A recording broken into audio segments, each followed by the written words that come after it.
જય શ્રી કૃષ્ણ મિત્રો, હું છું દીપ્તિ. દીપ્તિજ રસોઈ ગુજરાતીમાં આપ સૌનું સ્વાગત છે. આજે આપણે બનાવીશું વ્રત કે ઉપવાસમાં ખાઈ શકાય એવો મગફળી પાક કે માંડવી પાક.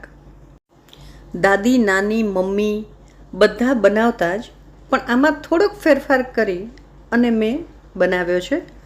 તો એકવાર આ રીતે બનાવવાની ટ્રાય જરૂર કરજો. બહુ જ સરસ, એકદમ સોફ્ટ અને સ્વાદિષ્ટ બને છે. મોટેરાઓ જે રીતે બનાવતા, લોયામાં ધીમે તાપે મગફળીને એકદમ સરસ રીતે શેકી લેવાની, પછી એના ફોતરા કાઢી લેવાના.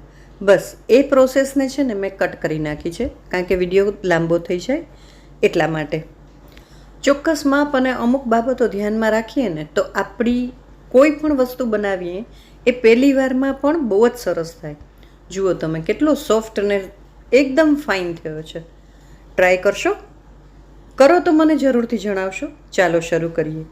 અહીંયા 2 વાટકી મેં શેકેલી શીંગ લીધી છે, ફોલી લીધી છે.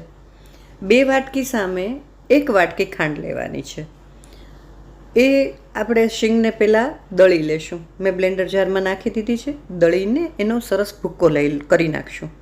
એકદમ સરસ સાદી રીત, સરળ ભાષામાં કહીએ તો જેટલી આપણે માંડવી લઈએ એનાથી એક્ઝેક્ટ અડધી ખાંડ લેવાની છે. માંડવીનો ભૂકો કરીને સાઈડમાં રાખશું. ખાંડની આપણે ચાસણી કરવા મૂકશું.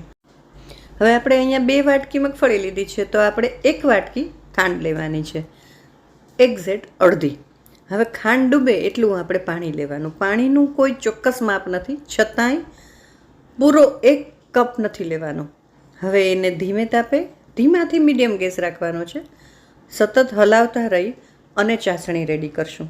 ચાસણી આપણે 1 તારની પૂરી નહીં, થોડોક 1 તારમાં બાકી રહે એવી કરવાની છે. આખો 1 તારની ચાસણી કરશું ને તો મગફળી પાક આપણો કડક થઈ જશે. હવે તમે જોયું કે આપણી ચાસણી રેડી થઈ ગઈ છે, તો એમાં જે આપણે આ મગફળીનો ભૂકો કરીને રાખ્યો છે એ નાખી દઈશું અને સાથે જ અડધી વાટકી મિલ્ક પાવડર ઉમેરશું. આપણા મોટેરાઓ બનાવતા ને એ મિલ્ક પાવડર નહોતા ઉમેરતા, માવો ઉમેરતા હતા. માવો રેગ્યુલર ઘરમાં ન હોય, પણ મિલ્ક પાવડર તો ઘરમાં જ પડ્યો હોય. સાથે 1 ચમચી એલચીનો ભૂકો નાખ્યો છે. મિલ્ક પાવડર નાખવાથી એકદમ સરસ પોચો મગફળી પાક રેડી થશે. આ રીતે એકદમ સતત ચલાવતા રહેવાનું છે. બસ 1 ચમચો ઘી નાખી દેશું. ઘી નાખશું એટલે તરત જ તમારો માંડવી પાક છૂટો પડવા માંડશે પેનથી. પેનથી છૂટો પડે ને એટલે એક પ્લેટમાં જરાક મસ્તો કાઢી અને ચેક કરી લેવાનું. ગોળી વળવા માંડે ને એટલે સમજવાનું કે આપણો માંડવી પાક રેડી થઈ ગયો છે. જો બસ આ રીતે ગેસ બંધ કરી દઈશું અને પછી થાળી, ચોકી જેમાં પણ તમારે ઠારવો હોય એને ગ્રીઝ કરી લેવાનું ઘીથી. એમાં પાથરી દેવાનું. મેં અહીંયા બટર પેપર લીધું છે, એની ઉપર થોડું ઘી લઈ લીધું છે. મારે અહીંયા રોલ વાળવો છે એટલે. જો સિલિકોન મેટ હોય ને તો એના ઉપર કાઢો ને તો એમાં ગ્રીઝિંગની જરૂર નથી હોતી, એમાં ડાયરેક્ટ કરી શકાય છે. હવે બધું લઈ લઈશ, સેજ આ રીતે હલાવતા ઠંડુ પાડશું. રોલ વળવા માંડે ત્યાં સુધી બસ આ રીતે આપણે હલાવતા રહેશું. 5 જ મિનિટ કરશું ને ત્યાં ઠંડુ થવા માંડશે એટલે થઈ જશે. હવે અહીંયા થોડી મેં પિસ્તાની કતરણ લઈ લીધી છે, તો એના ઉપર હું સ્પ્રિંકલ કરી દઈશ. અને થોડીક સૂકા ગુલાબની પાંદડીઓ લઈ લીધી છે, જસ્ટ ફોર ડેકોરેશન. સાવ સાદી રીતે થાળીમાં ચોસલા પાડી અને બનાવી જ શકાય. મેં થોડુંક અલગ રીતે દેખાડવા માટે કર્યું હતું.